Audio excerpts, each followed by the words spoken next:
আওয়ামী বাম মহল একটা কথা 80-র দশকে বলতো, সস্তা অ্যান্টি ইন্ডিয়ান রাজনীতি। কিন্তু তথাকথিত সেই সস্তা অ্যান্টি ইন্ডিয়ান রাজনীতি কেন বাংলাদেশের প্রবল জনপ্রিয় রাজনৈতিক ধারা হয়ে উঠলো, প্রবল জনপ্রিয় ন্যারেটিভ হয়ে উঠলো? কেন দামি রাজনীতিগুলো মার খেয়ে গেল? বাংলাদেশের রাজনীতিতে অ্যান্টি ইন্ডিয়ান রাজনীতির ধারা এতই প্রবল যে এখন কোনোভাবে ভারতের প্রশ্নে রাজনৈতিক দলকে, এমনকি সুশীল সমাজকে প্রকাশ্যে অবস্থান নিতে হচ্ছে। কিন্তু কেন বাংলাদেশের রাজনীতি এইভাবে ভারত বিরোধিতার জায়গা করে নিল? আর কেনই বা আমাদের স্পষ্টভাবে বোঝা দরকার এই অ্যান্টি ইন্ডিয়ান বলতে আমরা কি বুঝবো, এবং এই রাজনীতির আদৌ কোনো ঐতিহাসিক প্রয়োজন আছে কিনা? এই যে ভারত বিরোধিতা, এটা কি ভারত রাষ্ট্রের বিরুদ্ধে? না, একেবারেই না।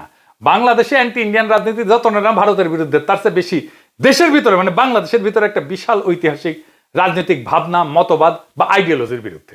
এই কারণে এই অ্যান্টি ইন্ডিয়ান রাজনীতি শুধু একটা ক্ষুদ্র গোষ্ঠীর বিষয় হয়ে থাকতে পারেনি। দেশের বেশিরভাগ নাগরিক এই রাজনীতির স্টেক হোল্ডার হয়েছে, এবং তাই হাসিনা পালায় যাওয়ার পরেও সমস্ত রাজনৈতিক পক্ষেরই একটা অ্যান্টি ইন্ডিয়ান পজিশন প্রয়োজন হয়ে পড়ছে। সেই জন্যই তারেক রহমানকে বলতে হয় দিল্লি নয়, কিন্তু দিল্লি বললে যদি আবার দিল্লি রাগ কইরা বসে, সেজন্য আবার বলে পিন্ডি নয়, বুঝছাও? দিল্লি নয়, পিন্ডি নয়, নয় অন্য কোন দেশ, সবার আগে বাংলাদেশ।